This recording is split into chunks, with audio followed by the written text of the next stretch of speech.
प्रिय छात्रों नमस्कार। एनसीईआरटी फिजिक्स कक्षा 12वीं में आपका स्वागत है। आज का हमारा टॉपिक है विद्युत बल रेखाएं, जिनसे संबंधित क्वेश्चन इस तरीके से आ सकता है। विद्युत बल रेखाएं क्या हैं, इनके गुण लिखिए। तो आइए समझते हैं आखिर विद्युत बल रेखाओं की संकल्पना कैसे रखी गई।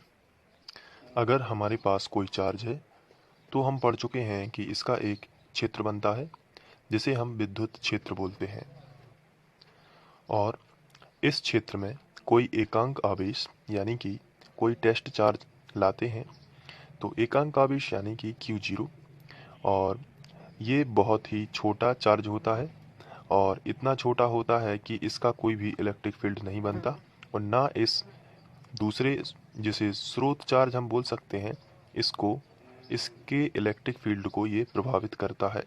तो ये बहुत ही छोटा है और ये केवल टेस्ट के लिए है, इसलिए हम इसे बोलते हैं परीक्षण चार्ज, परीक्षण आवेश। तो जब इसको हम यहाँ पे टेस्ट करने के लिए रखते हैं तो हम इसे पॉइंट रूप में ले रहे हैं। तो जब हम यहाँ पे रखते हैं तो हम देखते हैं कि चूंकि इसकी प्रकृति धनात्मक होती है इसलिए ये इस तरफ निकल जाता है।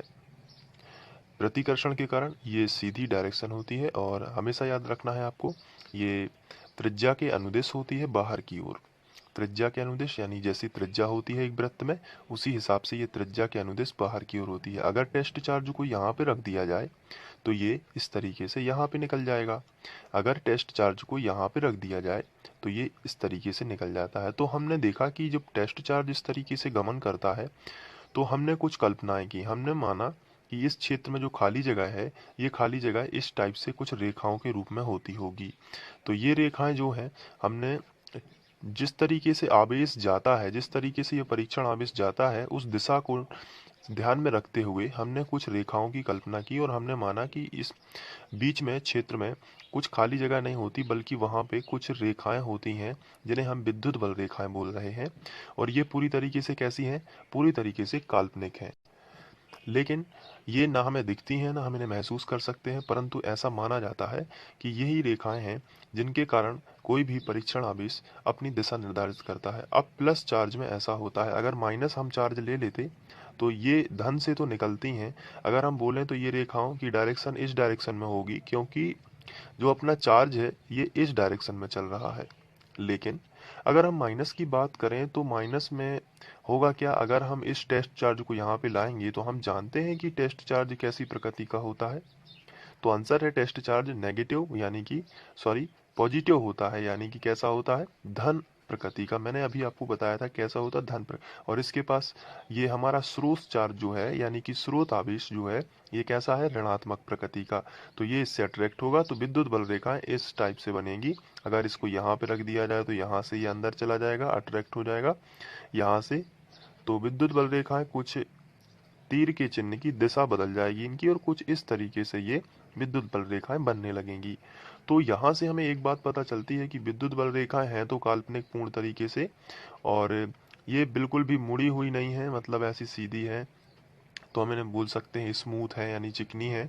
और दूसरी बात ये है कि ये धन से निकलती हैं, ये बाहर की ओर आप देख सकते हैं, और ऋण में ये अंदर जाती हैं। यानी धन से तो ये निकलती हैं लेकिन ऋण पर समाप्त हो जाती हैं। ये देखिए ऋण पे होती हैं ये समाप्त। तो इसलिए विद्युत बल रेखाएं कुछ भी नहीं है, विद्युत क्षेत्र में बनने वाली रेखाएं हैं जो बल की दिशा बताती हैं। हमेशा याद रखना, अगर परीक्षण चार्ज यहाँ पे रखा है तो अगर इसकी दिशा, इसकी तीर का चिन्ह यहाँ पे बना है तो इसका मतलब ये है कि ये इस पर जो बल लगेगा इसके कारण, इस सोर्स चार्ज के कारण टेस्ट चार्ज पर जो बल लगेगा वो बाहर की तरफ होगा। तो इसी तरीके से विद्युत बल रेखाएं हैं और जो कि काल्पनिक है। तो अगर हम इसके आंसर की बात करें, जैसा कि आपको एग्जाम में लिख के आना है, तो ये आंसर कुछ इस तरीके से होगा। विद्युत बल रेखा विद्युत क्षेत्र में खींचा गया वह काल्पनिक चिकना वक्र है जिसके किसी भी बिंदु पर खींची गई स्पर्श रेखा उस बिंदु पर विद्युत क्षेत्र की दिशा प्रदर्शित करती है। तो बिल्कुल वही बात है, विद्युत बल रेखा विद्युत क्षेत्र में खींचा गया वह काल्पनिक और चिकना वक्र है। चिकने का मतलब होता है कहीं पर मुड़ा नहीं है, स्मूथ है, मतलब एकदम कॉर्नर नहीं बनाता, कहीं भी ऐसा कॉर्नर कभी नहीं बनाता। और जब हम दोनों को भी पढ़ेंगे तो उस तरीके से हम इसको अभी और एक्सप्लेन कर रहे हैं। वह काल्पनिक चिकना वक्र है जिसके किसी भी बिंदु पर खींची गई स्पर्श रेखा उस बिंदु पर विद्युत क्षेत्र की दिशा प्रदर्शित करती है। तो कहीं भी स्पर्श रेखा खींच दीजिए, यहाँ पे स्पर्श रेखा ऐसी खींचेगी जो कि इस डायरेक्शन में होगी, यहाँ पे होगी। अगर हम बात करें, यहाँ पे हमने जो बात की है वो है प्लस चार्ज की और माइनस चार्ज की, और किसी भी दिशा में विद्युत क्षेत्र की। याद रखना है, ये वाला पॉइंट आपको लिख के आना है एग्जाम में, स्पर्श रेखा उस बिंदु पर विद्युत क्षेत्र की दिशा प्रदर्शित करती है। अब थोड़ी इनके गुण पढ़ते हैं ताकि इसको और एक्सप्लेन किया जा सके। तो इनके गुण के बारे में अगर पहला गुण है, ये धन आवेश से उत्पन्न होती हैं और ऋण आवेश पर समाप्त होती हैं। इसका सीधा सीधा मतलब ये होता है कि ये देखिए यहाँ से ये धन से निकलती हैं, जो कि हमने अभी पहले भी समझा हुआ है। ये देखिए धन से निकलती हैं, क्योंकि निकलने का मतलब ये है कि ये टेस्ट चार्ज जो होता है उसको रिपेल करने लगती हैं, इसलिए हम बोल रहे हैं कि ये धन से निकलती हैं। लेकिन ये माइनस पर समाप्त होती हैं, क्योंकि आकर्षण बल होता है तो माइनस पर समाप्त होती हैं, इसलिए हमारा पहला जो पॉइंट है वो क्लियर होता है कि ये धन आवेश से उत्पन्न होती हैं और ऋण आवेश पर समाप्त होती हैं। दूसरा पॉइंट जो है वो है, ये रेखाएं एक दूसरे को कभी प्रतिच्छेद नहीं करती हैं।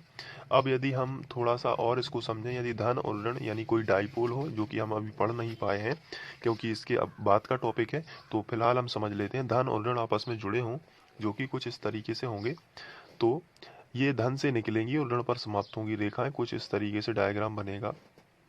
इस तरीके से ये धन से बाहर निकल रही हैं और ये ऋण पर कुछ समाप्त हो रही हैं, ये ऋण पर समाप्त हो रही हैं।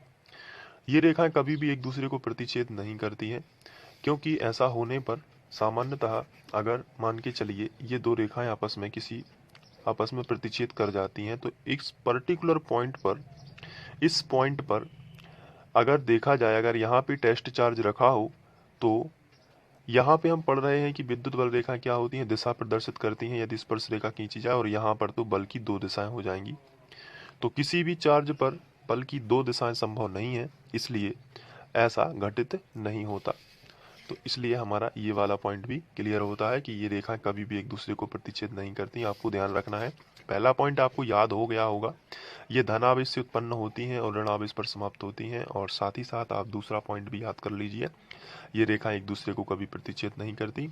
ये रेखाएं खिंची प्रत्यास्थ डोरी की भांति सिकुड़ने की चेष्टा करती हैं। ये ऐसा इसलिए है क्योंकि इनमें प्रकर्ष, यहाँ पर यदि बात की जाए तो आकर्षण और प्रतिकर्षण होता है, जिसके कारण ये खिंची डोरी जैसी रहती हैं, और बीच में भी इनमें प्रतिकर्षण होता है इन रेखाओं में। तो इसलिए हम बोल सकते हैं कि ये खिंची डोरी जैसा व्यवहार करती हैं।